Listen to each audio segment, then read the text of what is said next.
asasi manusia adalah seperangkat hak yang melekat pada diri manusia sejak lahir. Tanpa dengannya mustahil seseorang dapat hidup sebagai manusia secara utuh.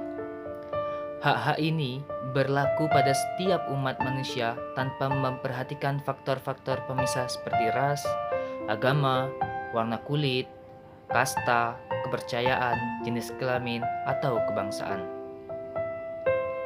Sehubungan dengan hal tersebut, Egy Sujana mengemukakan bahwa hakikatnya manusia terdapat hak fundamental, yakni hak persamaan dan hak kebebasan. Dari kedua hak ini lahir hak-hak lain yang bersifat turunan. Adapun hak-hak turunan yang dimaksud meliputi segala hak-hak dasar seperti hak hidup, hak berpendapat, hak beragama, hak berpenghidupan yang layak, hak persamaan di muka hukum, hak milik, hak-hak memperoleh kecerdasan intelektual, dan sebagainya. Gagasan tentang hak asasi manusia tersebut sebagai reaksi terhadap keabsolutan dan kaum feudal pada masa itu, sebagai reaksi terhadap keadaan yang pincang antara penguasa dengan rakyat, tuan dengan budak. Maka timbullah gagasan agar lapisan bawah dapat dimerdekakan sebagaimana mestinya. Dari keadaan yang demikianlah muncul ide persamaan atau egalit, persaudaraan, fraternit, dan kebebasan, liberté. Sejarah HAM. Menurut John Matterson dari Komisi HAM PBB, hak asasi manusia adalah hak-hak yang melekat pada manusia, yang tanpa dengannya manusia mustahil bisa hidup. HAM sendiri terlahir karena adanya Piagam Magna Carta pada tahun 1215, di mana isi di dalam piagam itu adalah pembatasan kekuasaan raja dan raja yang harus mempertanggungjawabkan di muka hukum.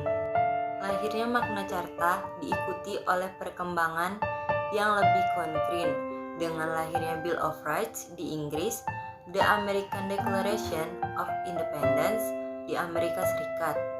Kemudian lahir The French Declaration di Prancis, hingga pada akhirnya disepakatilah dalam sidang PBB bahwasannya setiap orang memiliki hak-hak yang wajib dihormati, tertuang dalam Deklarasi Universal HAM pada tahun 1948.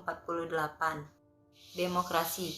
Asal kata demokrasi adalah demos, sebuah kosakata Yunani berarti masyarakat, dan kratio atau krato yang dalam bahasa Yunani berarti pemerintahan.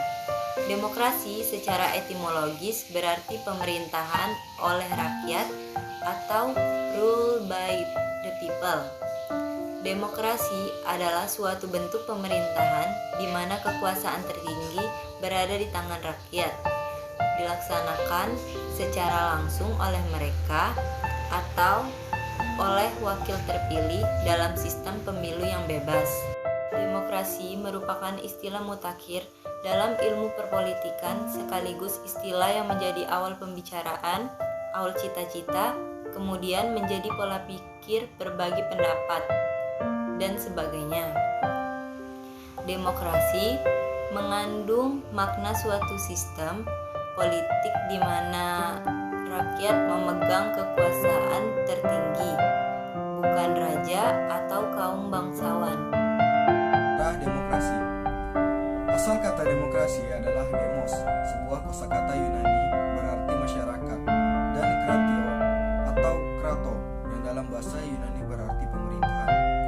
Demokrasi secara etimologis berarti pemerintahan oleh rakyat, rule by the people. Dilihat dari sejarahnya, pertama kali istilah demokrasi digunakan sekitar 5 abad sebelum Masehi. Charles Tanis, tokoh pada masa itu, dianggap banyak memberi kontribusi dalam pengembangan demokrasi. Charles Tanis adalah tokoh pembaharu Athena yang menggagas sebuah sistem pemerintahan kota. Pada 508 sebelum Masehi, Charles Tanis membagi peran warga Athena ke dalam 10 kelompok.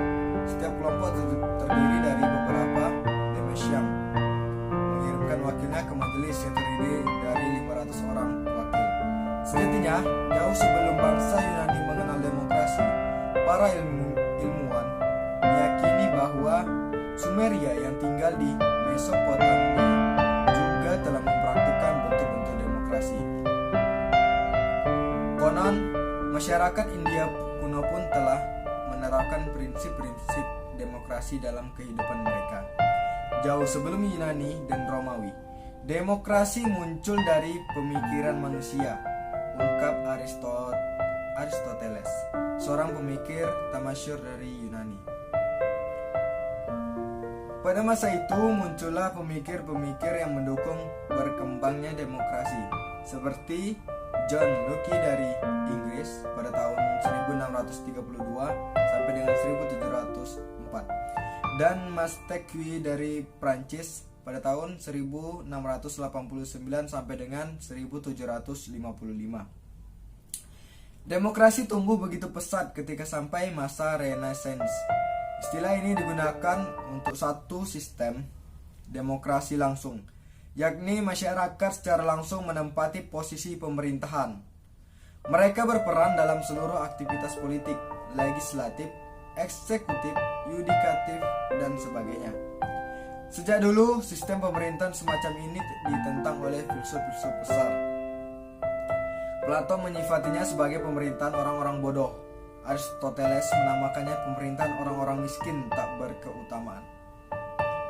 Abu Nasr al-Farabi dan Ibnu Rushd menyebutnya sebagai kebusukan dalam pemerintahan utama. Salah satu keberatan lain yang mencangkuk kasat mata adalah bahwa sistem ini sama sekali tidak praktis apabila jumlah masyarakatnya telah membesar. Oleh karena itu, Jean-Jacques Rousseau beserta filsuf politik lain menyempurnakannya dengan teori demokrasi perwakilan, sistem pemilihan para wakil rakyat sebagai pemerintah. Sistem perwakilan ini telah muncul norma berharga dan prinsip yang diterima di dunia sehingga memaksa banyak cendekiawan Muslim menciptakan teori demokratisasi Islam. Demokrasi adalah suatu bentuk pemerintahan di mana kekuasaan tertinggi berada di tangan rakyat, dilaksanakan secara langsung oleh mereka atau oleh wakil terpilih dalam sistem pemilu yang bebas. Karena definisi ini, maka Abraham Lincoln, salah seorang mantan presiden Amerika Serikat, mengatakan bahwa dalam proses demokrasi mengharuskan adanya partisipasi rakyat dalam memutuskan suatu permasalahan dan mengontrol pemerintahan yang berkuasa. Materi selanjutnya adalah HAM dalam Islam.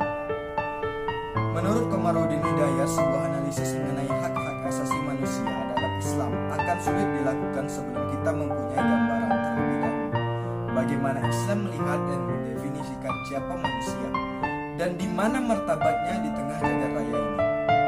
Tentang hal ini, secara tegas Al-Quran telah menyatakan bahwa manusia adalah puncak ciptaan Tuhan.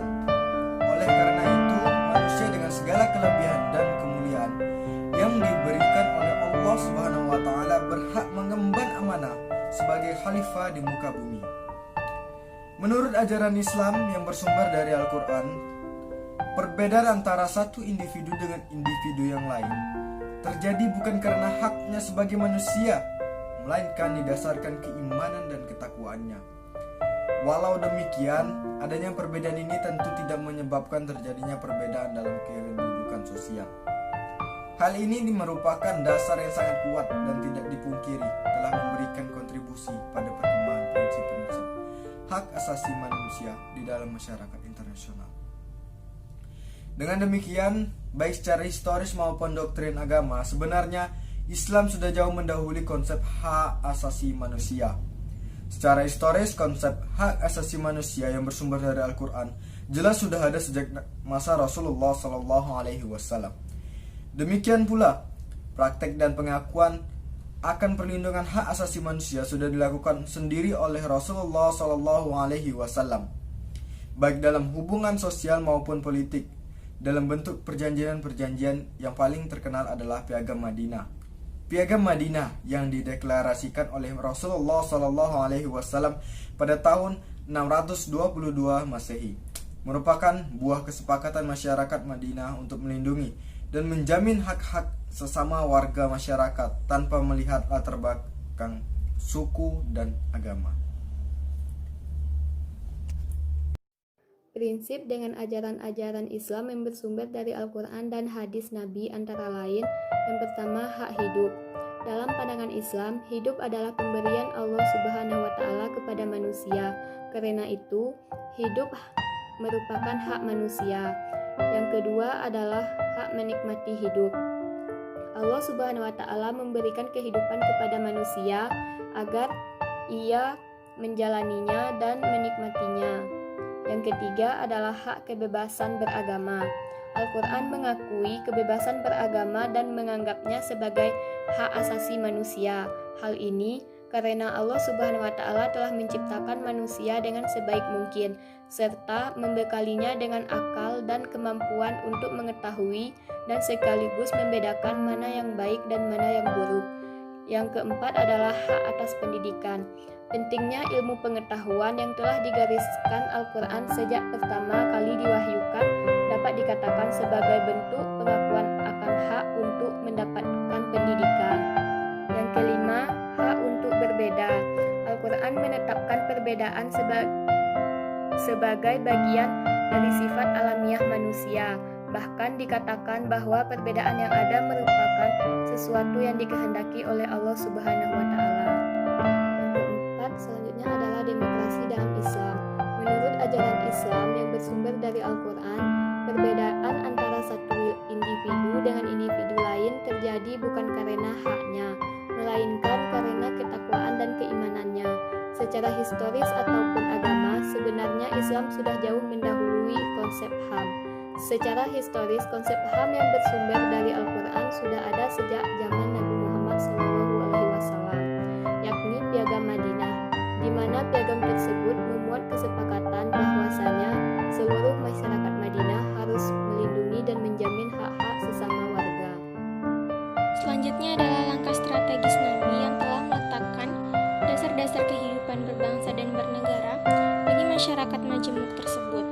Menurut Tolha Hasan, paling tidak dapat diintisarikan ke dalam 5 prinsip pokok, di antaranya yaitu saling membantu dalam pengamanan wilayah Madinah, membela sesama warga negara, menghormati kebebasan beragama dan beribadah, menjaga hubungan sesama warga negara yang baik, mengadakan sesuatu di antara mereka, dan hal lainnya yang berkaitan. Selanjutnya, demokrasi Islam digambarkan sebagai sistem yang mengukuhkan konsep-konsep Islami yang sudah lama mengakar, yaitu musyawarah atau syura, persetujuan atau ijma, dan penilaian interpretatif yang mandiri atau ijtihad. Tidak ada demokrasi tanpa HAM atau hak asasi manusia tersebut, atau hak asasi manusia pada umumnya tidak dapat eksis tanpa adanya demokrasi. Demokrasi akan selalu rapuh apabila HAM setiap rakyat tidak terpenuhi. Sedangkan pemenuhan dan perlindungan HAM akan terwujud yaitu apabila hukum ditegakkan.